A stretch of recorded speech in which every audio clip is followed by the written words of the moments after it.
Hello, Freedom Revival family and Rooted Wings community. Welcome to a Candidate Connect Live. We are so excited to be bringing on Rachel Hamm in just a couple moments.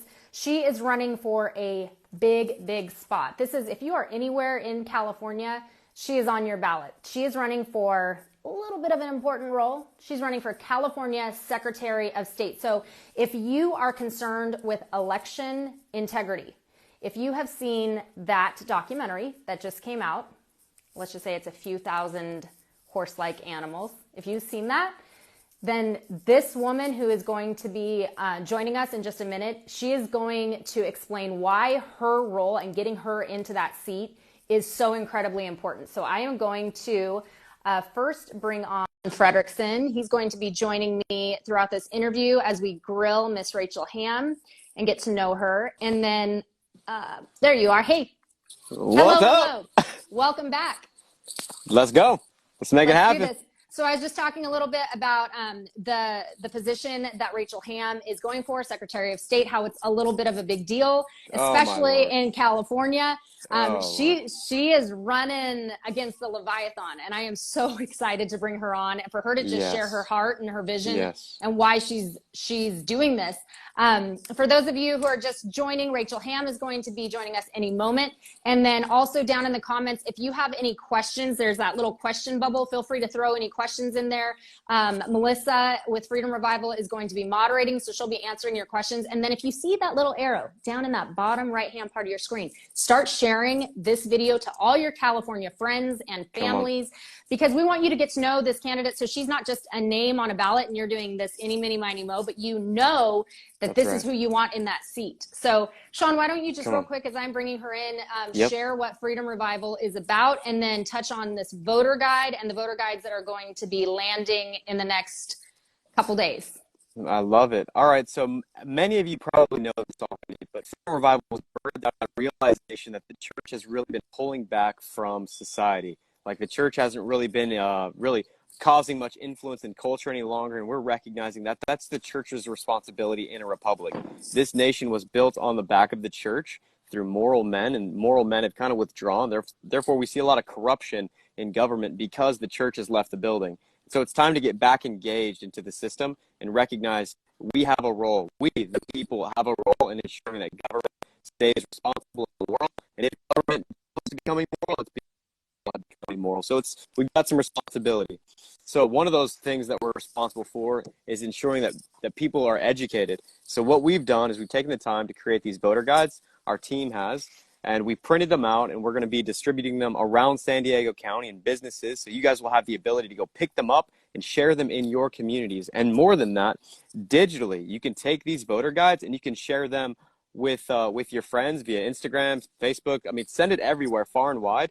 And many of these positions are state, like this one right here that we're going to be discussing with Rachel. She's a state position. So everyone in the state of California has the ability to vote for Rachel Hamm. And we also have county positions. And you guys need to get engaged, and this is just an opportunity to do so. Yeah, so once again, as you are joining, and Miss Rachel Hamm, thank you so much for joining us this lovely evening. Down on the lower part of your screen, there's that little arrow button. Start sending this to all of your friends and family in California, because Rachel is going to be on everyone's ballot in California. And the seat she is vying for is, I think, one of the most important seats in California. So with no further ado, Rachel, thank you for joining us. And why don't you tell us just a little bit about the position you're running for, California Secretary of State? Thank you so much for having me. God bless you both. I love what you're doing. I'm following what you're doing, and so I appreciate that you're following what I'm doing. And I think it's just an all-hands-on-deck situation, and we're all doing our part, and I love that. So thank you. Thank you. That's and so I love true. the revivals part of your thing, because as I travel and speak, I talk about election integrity, because that's what the Secretary of State does, right? It's so important. But revival is essential if we're going to actually turn the situation around. So it's both. It's both. So I preach. I talk about election integrity. I'm a very unconventional candidate. So a little bit about myself. I've been married for 25 years to my husband, Marshall. We have a wonderful, blessed marriage, and we have 4 sons. 3 of them are adults now. 1 is in high school. And I was a stay-at-home mom for a lot of their life. And then I started working for Live Nation, which is a concert promoter. Yeah. So get to host artists that were performing at our arena, and it was such a blast. I loved it because I'm really into music, and so that was really fun. And then COVID hit, and everything came to a screeching halt. It wasn't so fun anymore. Wasn't so fun anymore. No, not working is not fun. Yes, but I'm a prophetic dreamer. So Whoa. I had seen COVID in my dreams July 13th of 2019. So when the COVID lockdown hit, I immediately was like, whoa, this is about freedom. Because I went and got the dream and I read it, my jaw dropped. I mean, it was like, and then I've seen everything that was in that dream play out through this whole situation. It's really fascinating. Whoa. So I began speaking out about, no, this is, I understand it's an illness, but it's not about that. It's about freedom. And so then I ended up starting a YouTube show to talk about it. And I just had so much that I wanted to say and was feeling so concerned and angry and passionate. And so started a YouTube show, and that led me to meeting General Michael Flynn. And it's kind of, I know that's like a big jump, but it was like, it was, you know, divine. Well, how do you go from, how do you go from a YouTube channel to Michael Flynn? There's got to be some kind of bridge. Well, I'm thinking too, you were probably one of the early voices, because there was a weird time where Sean and myself and everyone who's a part of Freedom Revival, we were speaking out, but we were like these islands. So you probably were during that time as well, when it was against the narrative, but there wasn't a whole lot of support for how you were speaking against it. Yeah, and I remember even when I started it, I was like, is anyone going to even watch? Like, who's going to even watch this? But I just feel like God's calling me to do it. And so I really did it, but it felt so risky and weird, like starting the show, you know. So the way I got connected to General Flynn was that there were a group of YouTubers that all had gotten connected with our mutual love for God, love for country. And so we decided to do a prayer-a-thon to pray for the country and share prophetic words that God had given us for the country. So there were about like 7 or 8 of us. We did this prayer-a-thon. It was hours long, like literally like 3 or 4 hours long of us sharing and praying.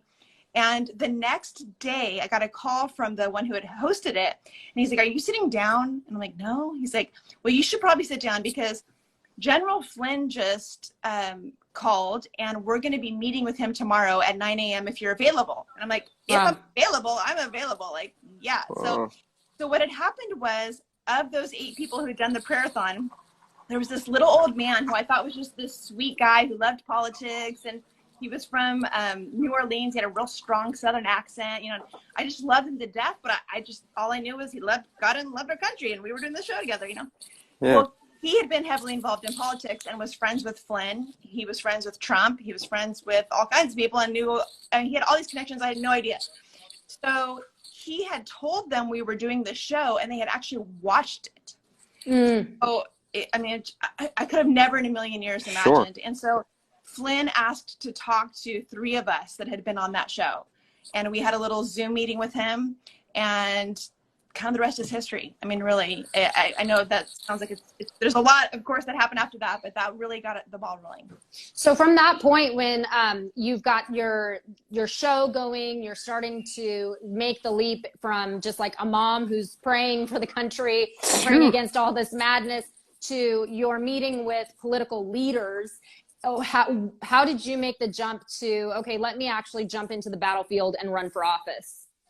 Well, like I said, I was a prophetic dreamer. So I kept seeing in my dreams that I was governing, that I was in political office, that I was meeting with all these political leaders. And I kept taking it metaphorically, because a lot of dreams are metaphorical, right? So I'm like, what would that be a metaphor for? Like, so I couldn't imagine it was literal, that God was actually calling me to literally step into office. But actually through like an absolutely mind-blowing supernatural encounter is what caused me to realize that he was literally calling me to step into office, or to run for office, and to step up in this way.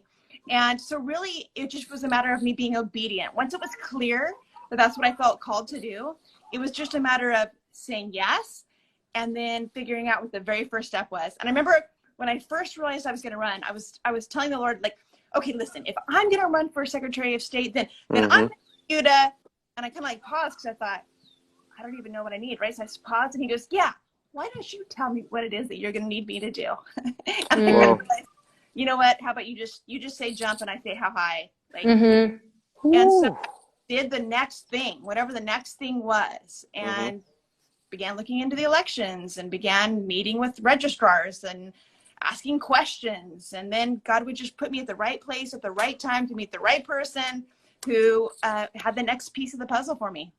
Wow. It's pretty incredible. I have another question, and then Sean, I'll let you, go because you're for it. probably jumping at the bit right now. Oh my gosh. But why, so there are so many positions. Why California's Secretary of State? Why that position? Why is that the seat you're going after? So an interesting little fact about Secretary of State, it's the least voted on position for statewide offices. So people will vote for their governor and their senator and even attorney general, but they'll skip voting for Secretary of State. I say, I'm bringing the sexy back to Secretary of State, because it's like no one cares about Secretary of State. Right? I love it. Like, this is true. Out of curiosity, is the Secretary of State partisan? No. It's a nonpartisan position, right? Correct. Yeah. So I wonder if that's why it's frequently left, because the people don't know who they're voting for, and so they'd rather just leave it blank than, because most of us are uneducated. We don't know what's going on. We don't have these conversations on a typical election year. Right. Yeah, I think that's changing now, thank God, right? But yeah, that's definitely. Yeah. So the Secretary of State is the chief elections officer for the state. And that's why I'm running for Secretary of State. I think that our elections have been hijacked, and that if we don't have honest elections, we don't have a republic. And so I am fighting to regain honest elections and give the people their voice back.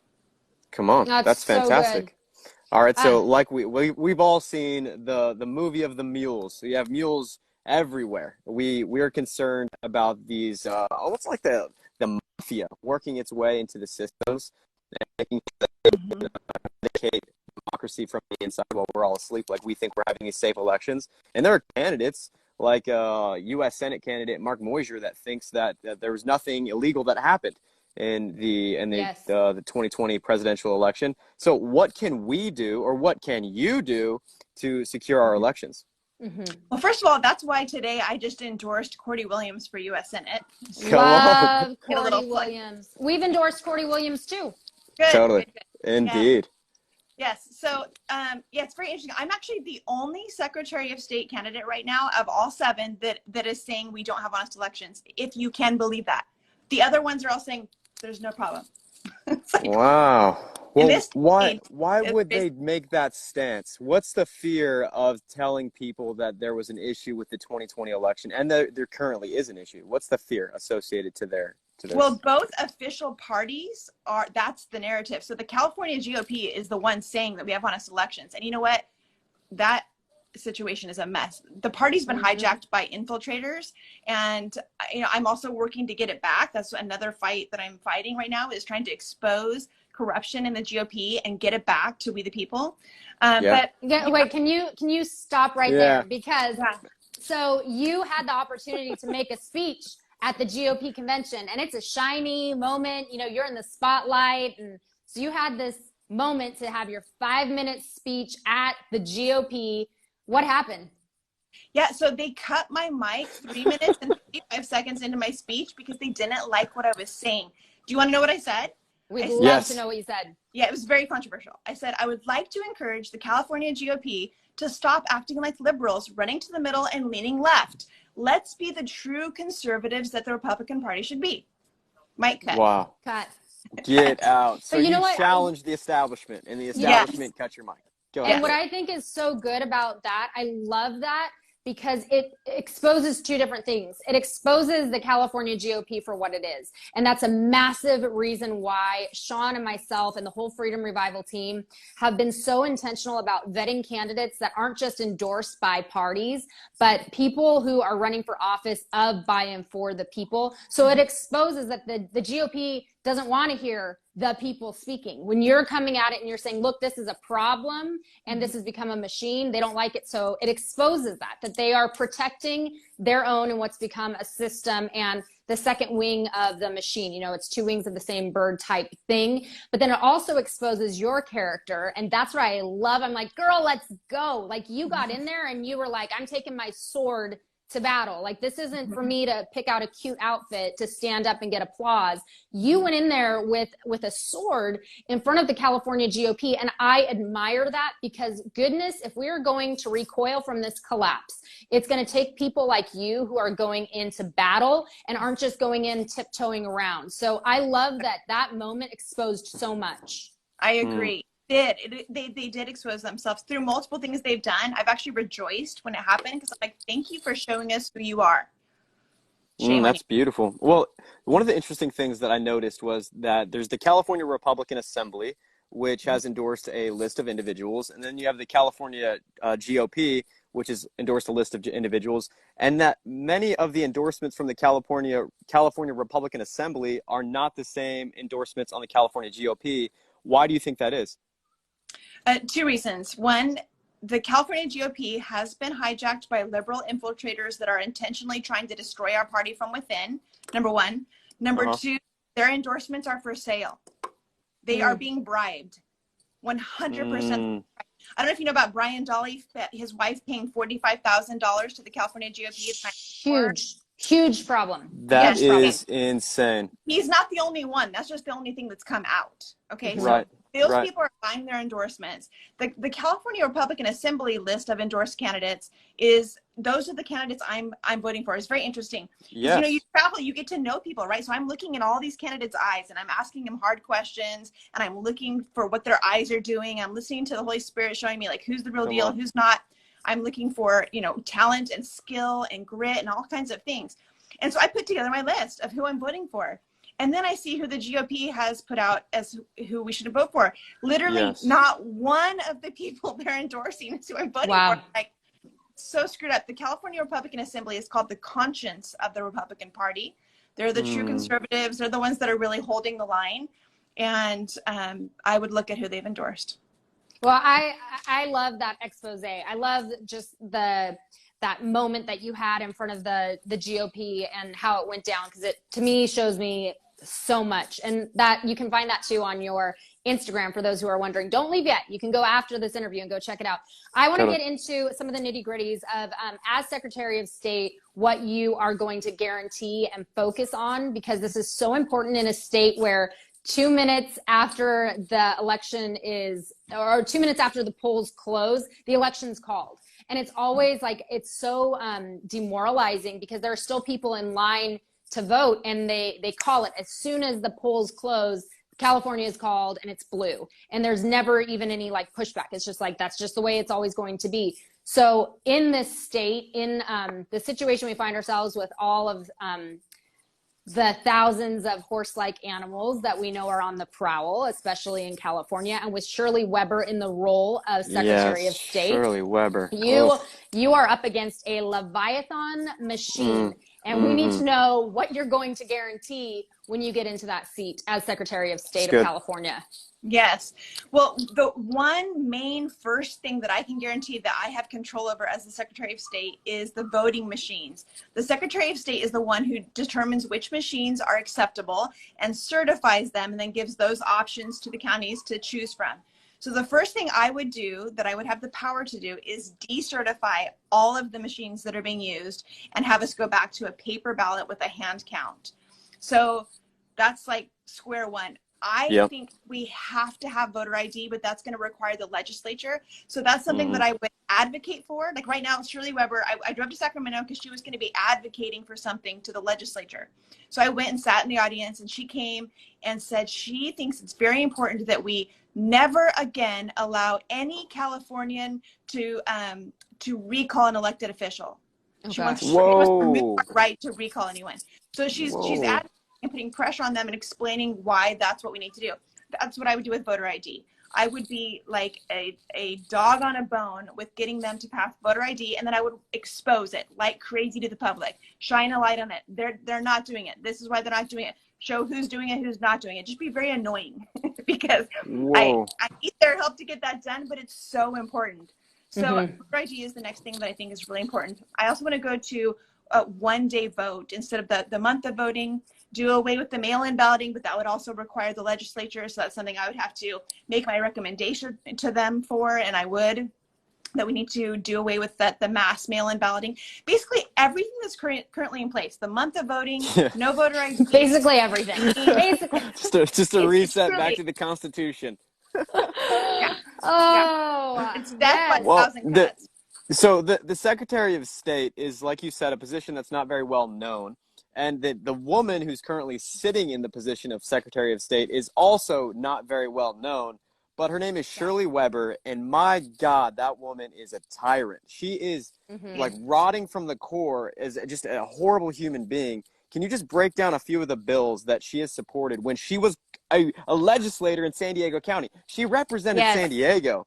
And here's one thing most people don't know is her daughter is now in her seat. So when Shirley Weber was appointed to Secretary of State by Mussolini up there, she was put up there. Her daughter was put in her previous seat.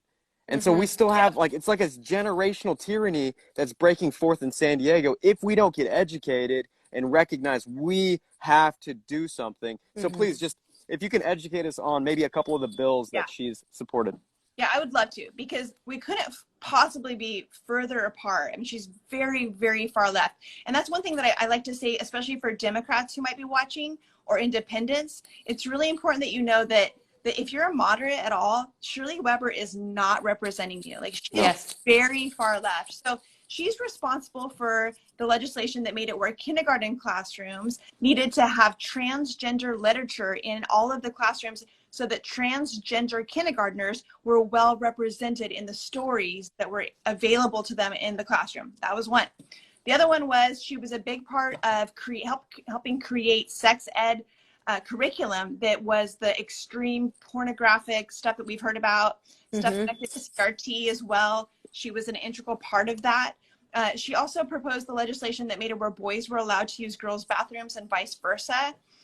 She also proposed that all Black people in California would have to be paid reparations from all of us that are not Black, even though California was never a slave state. Yeah. Right. Yeah. So that's Shirley Weber. She's really, really special. Yes. She's definitely special. That's a very nice way to put it. One of the questions that has come in is, obviously we're up against, I keep saying that the midterms is our last stand to be able to vote our way out of this mess in California. And it's why Sean knows I am going so hard, because I am fully committed to the midterms. And then if it doesn't turn out the way we know it should, then we're going to have a conversation, because I believe it's our last stand in election integrity, in the restoration of the republic, the standing against the assault of the collapse of the republic. They know that too. So, you know, we've probably heard about, many of us have seen the Thousands of Horse-Like Animals documentary that came out. And so I think that there is a concern of, they know that that's how they keep their power, is by remaining in office. Yep. So what do we do? What is our best mechanism at this point to vote our way out of this mess and to vote you in, so that you can go in and flip the tables as a Secretary of State of California? What advice do you have for us to actually get you into office? What's our best method to do that? Yeah, two things. So the first thing is, you have to vote. The easiest vote to steal and manipulate is the unused vote. So they have electronic poll books, and they check throughout the day who has voted, who has not. And as it gets later, the names that have not voted yet, they know they can insert freebies, if you will, into all of those slots. So that's is that documented somewhere? Because I'd love to see that, because I think that would be powerful to share. Well, it definitely will not be documented. I guess I'm trying to figure out how do we get that out to encourage people to vote more. Well, right now, what we're doing. Good call. Good call, Rachel. We need to vote. Because people hear that it's stolen and rigged, and so they're like, oh, well, then just don't vote. Okay. Yeah, so that's exactly. But what you just said, Rachel, is so important, because that is what I get 9 times out of 10 is like, well, it's all, you know, it's a lost all cause. The words that are going to get us canceled right now. It's all that, so I'm not going to vote. And it's like, no, like, this is our last stand, but what's our best method to get you in that seat? What is it? Yeah. Come on. So voting and voting in person as soon as your polling place opens is what I recommend. That's the first thing. The second thing is, and it's kind of weird, but I am praying for God to send angels to destroy fake ballots. I'm asking him to to send angels to flip the votes back. Any votes that are stolen, flip them back and make it honest. And if someone shows up to vote who shouldn't be voting, whether they're not a citizen or they're voting multiple times or voting in someone else's identity, that their vote will not be counted. And I'm asking for supernatural intervention. And the reason I'm doing that, and the reason I think I'm justified in expecting that to happen, is the Revolutionary War. That's exactly what happened. There were a few people, just like us three on here, right, that were fighting while a bunch of other people were sound asleep. But it was just this few people that fought, and then there was a miracle. There were miracles that happened that caused them to push over the edge and win the war. And I think that that's what it's going to take. It's going to take all of us doing our part. We're being obedient to God. We're doing what we're supposed to do, and we need to ask for that divine intervention. Miracles still happen. I have experienced so many miracles in my life. Like, I'm telling you, borrow my faith if you don't have any. So that miracles still happen. Let's be bold in asking for this specific miracle. That this election cannot be stolen. Let me jump in real quick before that one is on the topic of miracles and the topic of you being a prophetic dreamer. I was reading an article when I was doing some research on you, and there was a hit piece that was on you because of your dreams. Like, they were talking about how, I think it was your son saw Jesus, or you saw Jesus in a closet or something like that.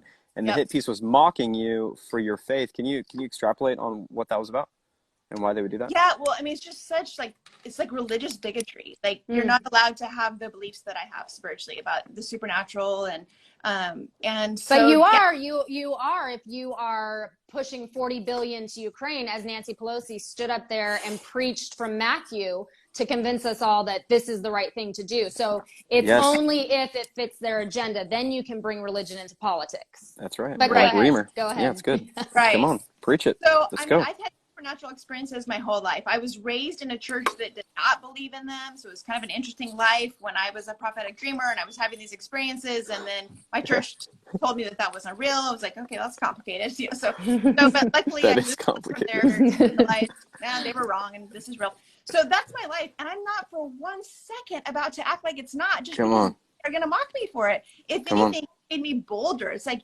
no, absolutely, Jesus did come to my house, and angels come to my house all the time, and I have a seer son who actually sees in the spirit and sees That's them. amazing. Come on. Whole life. It's the truth, whether you want to mock me for it or not. I don't really care. It's wild, but I love it. It is. I understand. It is. I understand. And I know that if people don't have any experience with that, they're like, what are you even talking about? So I get it is weird, but also, like, we read in scripture that we see that there's angels, right? Like, so we know that exists. If you're a Christian, you would acknowledge that angels exist. Why would you think that now, just because it's later, we don't have them around anymore? Like, we do. We absolutely do. And fascinating. My son, who sees in the spirit, is adopted, and his birth mom also sees in the spirit. And it's really fascinating how they compare notes of things that they'll see, and it's exactly the same. It's very, very cool. And I have other friends too. They're not the only ones. I know quite a few people who see in the spirit. So what happened with Jesus coming to my house, that's only happened once. Okay. That was a big deal. So I had COVID. I was January 30th of 2021. And I was about a week into it, and I was pretty sick and kind of depressed. There was a weird spiritual attack that came with COVID that just kind of my mind or something, and I was just discouraged and feeling down. So I prayed, and I just asked the Lord to send some angels to minister to me, because no one wanted to be around me, like no people. So I'm like, send some angels to minister to me. And I immediately could feel like an atmosphere shift in the room. And I was like, whoa, that was really strong. So I asked my seer son, hey, can you come in and tell me what you see? And he came in and looked around, and he started trembling, which he's seen lots of angels and has never had that response before. So he started trembling, and he said, yeah, there's an angel in your room or in your closet. And he's very powerful, so powerful, his power is pushing me to the ground. And he was like, go down to the ground. It was very dramatic. And I'm like, that's weird. Like, that's never happened with an angel before. Like, are we sure he's good? Like, is cause there's other spiritual beings that are not necessarily for us, right? Right. He tested the spirit, and he said, Mom, his face is so bright I can't even see it, but I can see that he has a scroll in his hand. And I said, well, if he has a scroll in his hand, he probably has a message. Like, what is the message? Now, I know as I'm sharing this, like, people are like, what? This woman is out of her ever-loving mind. Totally. That's okay. Just go. I love it. But maybe like read the book of Daniel. Go back and look at Daniel. What happened Come on. when the angel came? So, so I'm like, is there a message? And he began with this message, and it was that he had come to commission me for a battle, and that I was going to do one battle that was going to be local, and then I was going to take on another battle that was going to take on the whole country. Wow. And there was a lot more to it, but that was the. Wow. You're like, I don't want to give any spoilers, but there's more. Yeah. You know what that Yeah, reminds I me like of? the Just sound of hearing, it. but just hearing that, you know what it reminds me of is Joan of Arc. Joan of Arc, if her story is so incredible, and it's also that same, like what you're saying, where it's like, I know people are going to think this is crazy. That's exactly what happened with Joan of Arc. And even reading her story as a Christian, there are moments where you're like, was she right? Was she like, what was she seeing? But that's exactly what her story was, is that angels came and spoke to her, and she ended up just this mighty battle warrioress, you know? So I love that. I think that, you know, the spirit, we in America are so desensitized from the spiritual. I lived in Africa, and I can tell you that, and Sean has traveled extensively. Yeah. Once you get out of California and you live somewhere else where the spiritual world is an active, invited part of your everyday, you realize that here in the States, we're actually the anomaly, that we just push it away because science doesn't explain it. But the Bible is so real and so powerful, you know, and walking in faith isn't going to make sense to a lot of people. But I love too that you're so raw. You're like, sure, judge me, call me crazy, that's fine. This is what happened. And Joan of Arc was the same. So, so I love that. It's a powerful word. So I have a few questions that came in, and then we'll wrap it up. For anyone else who has some questions for Rachel Hamm, there's a little question bubble. If you're watching live, if you're watching a recording, I'm sorry, that option's no longer available. Just put the comment section. Feel free, to comment. But feel free to throw some into this question mark bubble. So the first one is, do you recommend paper ballots versus electronically? So then ones that are mailed to us in California versus going on the screen. Okay. No, I don't. What I do recommend is taking your paper ballot to your voting center, and so that you can show proof that you have your ballot in case they say someone voted in your name. But this is why, even though we know so there's problems, no matter which way you vote, there's an upside and a downside. But the problem with the voting by mail and sending in your ballot is that if you turn in a paper ballot through the mail, the registrar has sole discretion over the possibility that something is wrong with your ballot, and therefore needs to fill out a provisional ballot for you. They don't even have to justify it or have any reason. For any reason at all, they can decide. So in San Diego County, in the last election, there were 600,000 provisional ballots filled out by their registrar, enough to swing the election. Yeah, that's incredible. That's nuts. And you never know. You never even know that happened to you. They don't have to notify you. They don't have to prove that they filled it out right. They don't have to do anything. So I think that's the most vulnerable method of voting. Which is why we need to get more Christians, why we need to get more individuals who are conservative, that value morality and truth, who are sitting here and they're apathetic. Get them to work the system. We need to get them watching ballot boxes, delivering ballots. We need to make sure their tabulation, the technical inspectors, they have to get engaged. We can't sit back anymore. And that's so simple. You just put in your search engine, work the polls in your county, and it's going to pop up. So in San Diego County too, they got rid of the injection mandate. So if you're using that as an excuse, you don't get to any longer. Effective now. Other counties.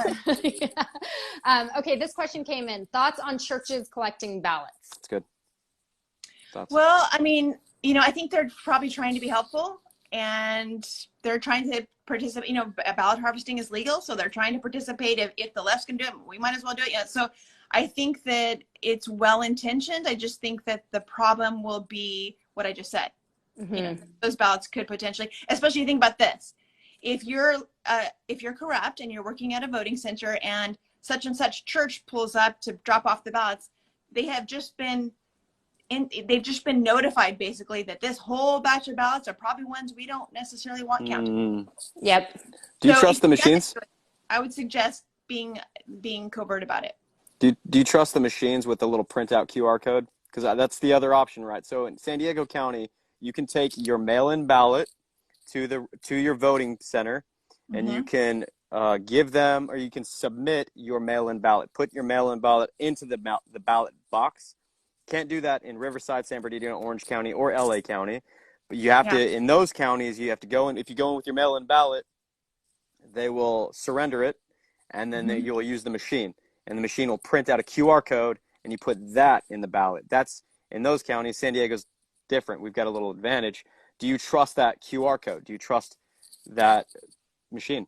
Do we trust anything, Sean? That's the no. question. I'm an optimist. I'm an optimist. No.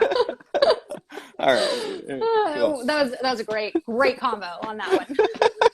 Okay, right, just a couple of last ones. This is your last call. If you have any questions for Rachel, I'm going to go with the ones that we got hit up with the most. I can't get to every one of them. So just a few more. Rachel, would you say that the Secretary of State position, which is the one Rachel Hamm, who is here with us right now, is running for, the Secretary of State position is higher and more important than the governor's position? Yes, this is why.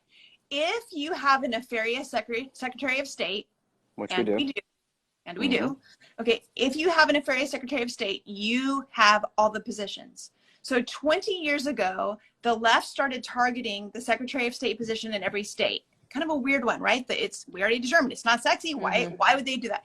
Because if you own the Secretary of State, you own every position. If I want to decide who the governor is, I can just put in my little algorithm into the machines. I can just create a certain amount of fake ballots. I can have the count go a certain way or go. So if you have someone that is corrupt or immoral in this position, it's the most dangerous thing possible. I'm deciding who the Attorney General is. I'm deciding who your senator is. I'm deciding. Think about that. Shirley Weber is the one who will be determining who our governor is, who our senator, all this stuff. Ooh. If you're corrupt, if you're honest, then you're just going to give an honest vote, whichever way that goes. That's just your right to do. It's interesting because that position is so such a weighty position that you are going to end up with someone who's a wizard behind the scene or someone who's a guardian. And I think that it's really important that we look at this position right here on the table, and we look at the bills that Shirley Weber has been writing and supporting, and then we consider who you are and your passion to stand in the gap and to go in and reform the system and to protect the republic. Because like I said, you end up with a wizard and someone who's all for the progressive, radical dismantling, or you end up with a guardian who's going to go in there with a sword and is going to protect. So I think that's really, really, I love that question. I think it's great. Okay, just a couple last ones and then we're going to wrap it up. Question here is, I think this one's good, and this is just casual conversation, is we got a couple of these actually. How does the average person run, and what type of education does one need to run? So maybe you can just kind of tell us just a blip again on your background on to answer that question. Yeah. So they're asking specifically about the Secretary of State position, which I would say any position. Yeah, just a typical position. Well, so there's no requirement.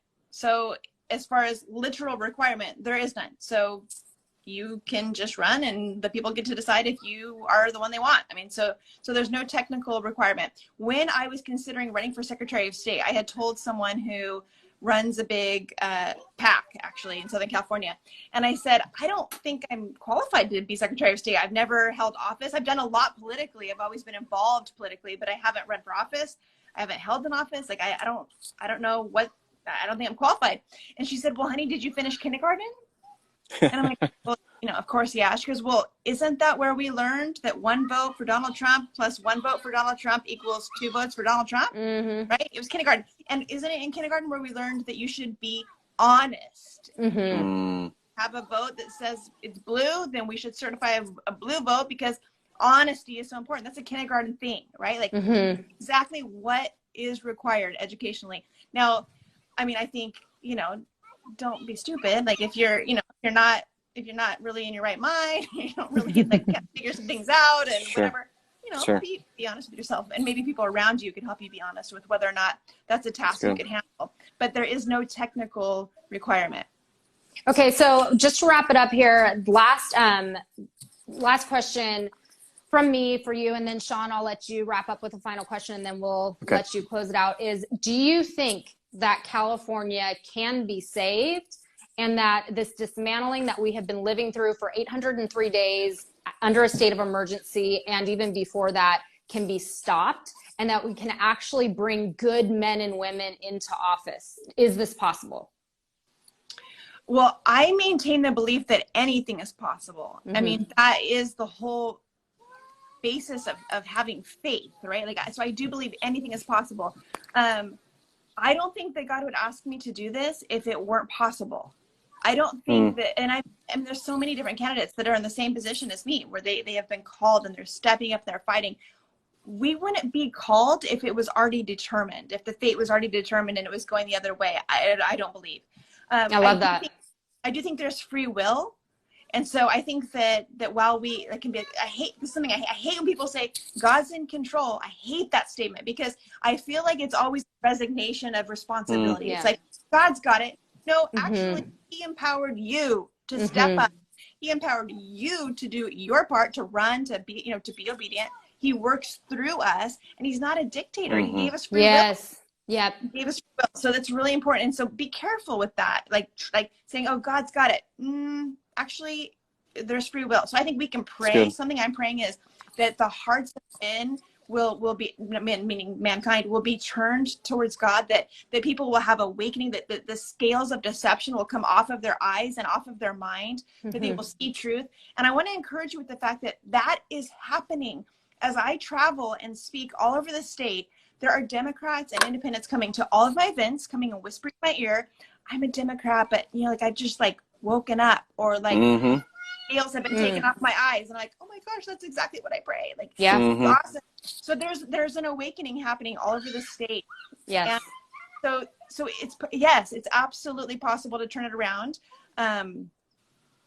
I think that it's the combination of us doing our part and that supernatural intervention.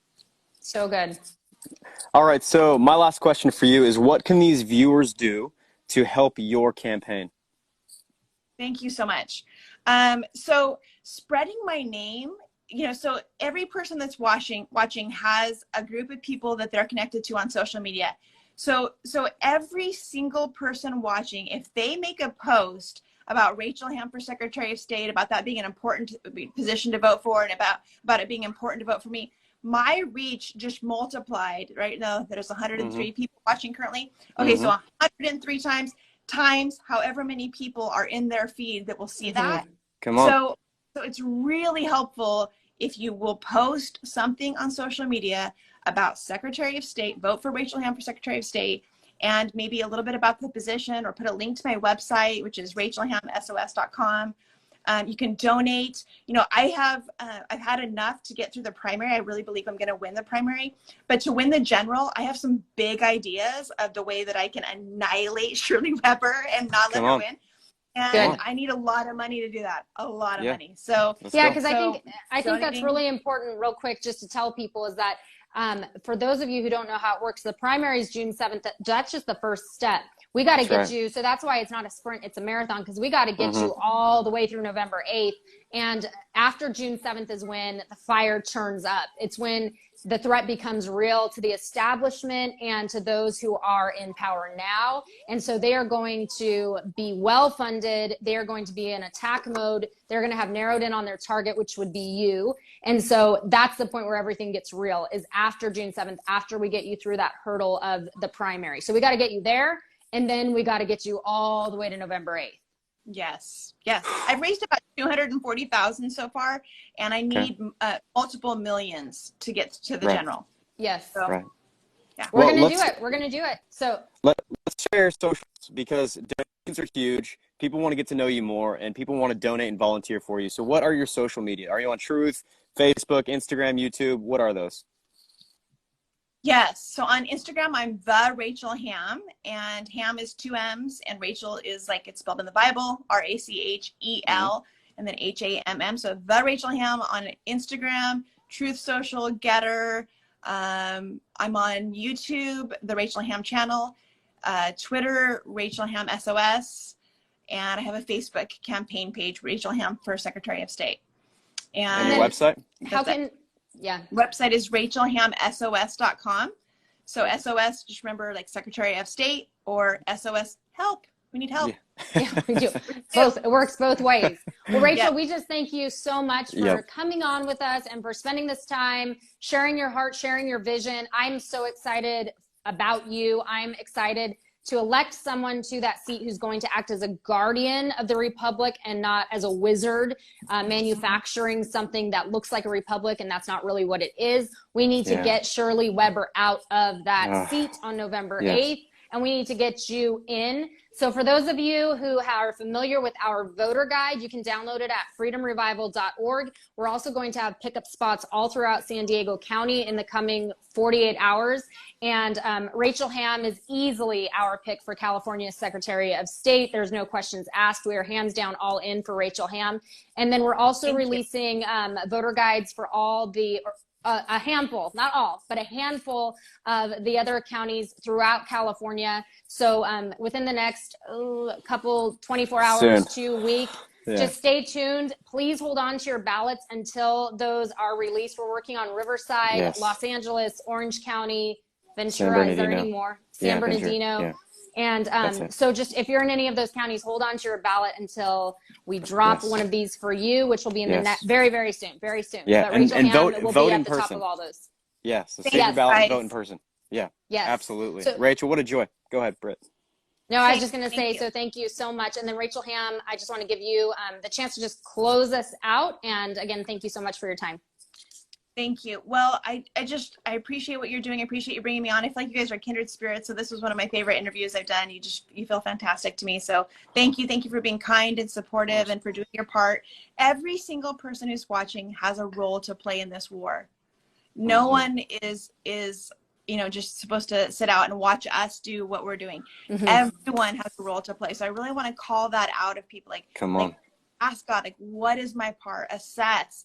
What is my role in this? And do it. Be obedient. Be obedient. And it might be costly, but truly, the republic is at stake. And if you don't do your part, something I say is, I knew that I had to look into my boy's eyes down the road from now and be able to say, listen, I did everything I could do. Yes. Everything. Amen. And I encourage you guys to do that too. Those that are watching, I know you guys are already doing, your part. But for those that are watching, like, please, what is your part? Do it. Do it so that you don't have regret. We can turn this around. So good. Rachel Hamm, thank you. Don't forget her name, Rachel Hamm, for California Secretary of State, and start telling all of your friends and family in California. If you're watching and you're not in California, tell your family and friends in California to vote for Rachel Hamm for California Secretary of State. Share this video. If it helped you, feel free to take clips and make them your own reels. Get her name out in front of people. And then again, pick up our voter guide, freedomrevival.org, and pass that out. Thank you so much for joining us, Rachel. We will see you again soon as we head into the general very soon. Yes. Thank you so much. God bless you guys. Yeah, bless you. Bye. Thanks.